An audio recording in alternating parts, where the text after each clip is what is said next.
Hello, my name is Ethan Brody. Here is my Tableau 430 final. For this final, we were tasked with coming up with questions and creating graphs that supported our findings relative to the coronavirus. The first question I wanted to ask is there a correlation between population and case count as well as geographical location? I wanted to start off by just using the US cases. So to start, I created a US map with just the US. I excluded all the data points from Canada, Mexico, everywhere else in the world, and just wanted to look at the United States. You can see if you hover over each state, it pulls up country, region, province, state, cases, and population count. I narrowed my cases number so that states like New York that had 360,000 cases didn't skew the color scheme of the United States. For this map, I wanted to just look at the total cases versus the population count in the United States. You can see the darker colors I've changed to a red, and you see these cases or these states don't have too many cases. We see a lot of states like California and Texas and New York, of course, having high population count or having high case counts because they, of course, and Florida because they have bigger populations than the rest of the states. As you see, Wyoming has 1 million and California has almost 80 million. The next thing I did with this was I made a scatter plot with all the states plotted out throughout here. And then I added a trend line so you could see the average of all of the states. If you look around the bottom, you see the majority of all the states, low cases, low people tested. Oh, and I'm sorry, I forgot to mention that this graph is cases to people tested, not cases to population count. So this is seeing how many people have been tested in the cases from there, not just based on the whole population. We're going to see states like California, who has a lot of cases, and Florida, all on the left side of this trend line, which means that on average, you're having more people tested than cases, whereas states like New York and New Jersey, on average, are having higher case counts per less people that are being tested. The next thing I wanted to look at for my final is the number of hospitalizations versus total case counts worldwide. I wanted to, after looking at the United States, I wanted to branch off and look at the world as a whole because I find that a little more interesting than just the United States. I wanted to look at how everyone was handling the situation and not just how it was being handled locally.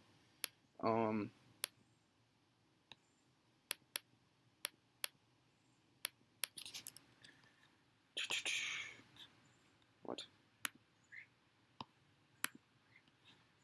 So here is I forgot to add it to my story, but here is that chart that I was going to use for this one. It's just a simple little dot plot or point plot that has a total worldwide. You see that there are 6,967,000 people that have been hospitalized for this, and 317 million that have been tested. In my opinion, this is a rather small number that has been tested versus hospitalized. But having 7 million people hospitalized due to a disease worldwide is still a rather scary number if you want to look at it. It's very worrisome.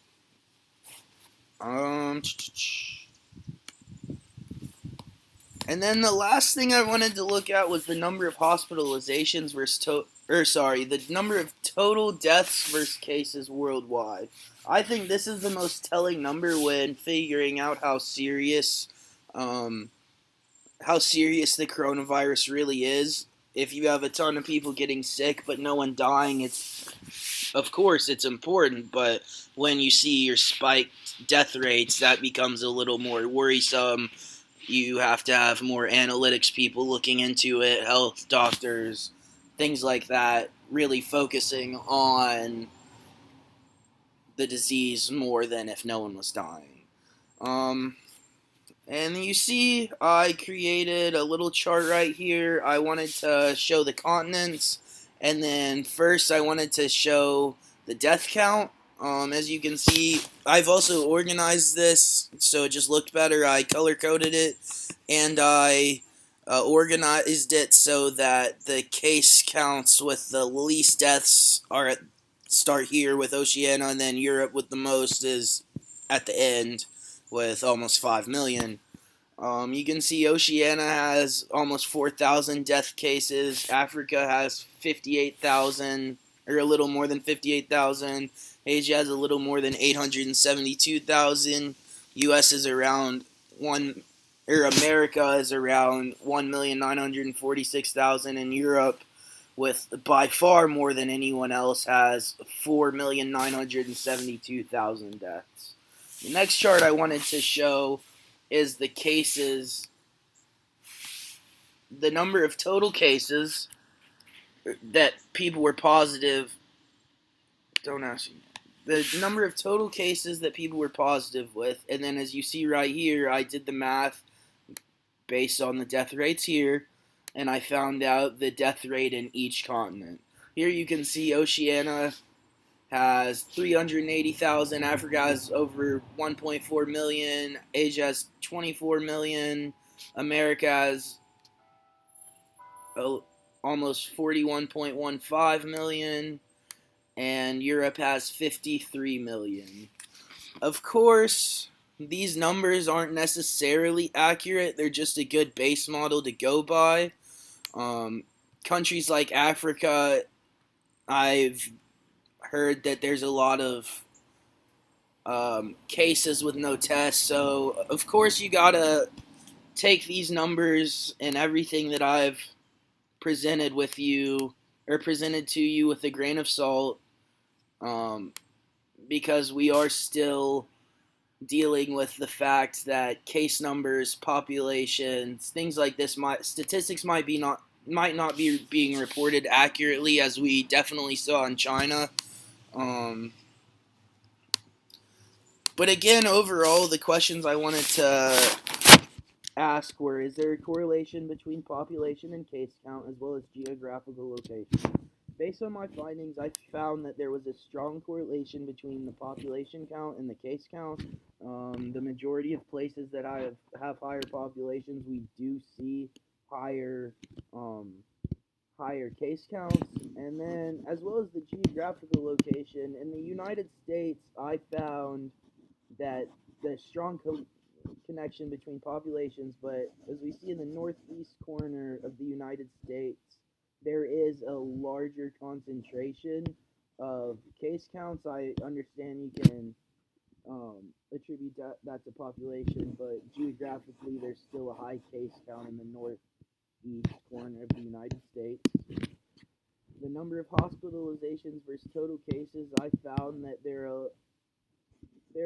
are not too terribly many hospitalizations in terms of number of cases. It's almost 7 million to 318 million. I don't find that too terribly much. And then the total deaths versus cases, we're seeing here the death rates. Again, you can look at these, figure out where the virus is more deadly, things like that. So that is my 420.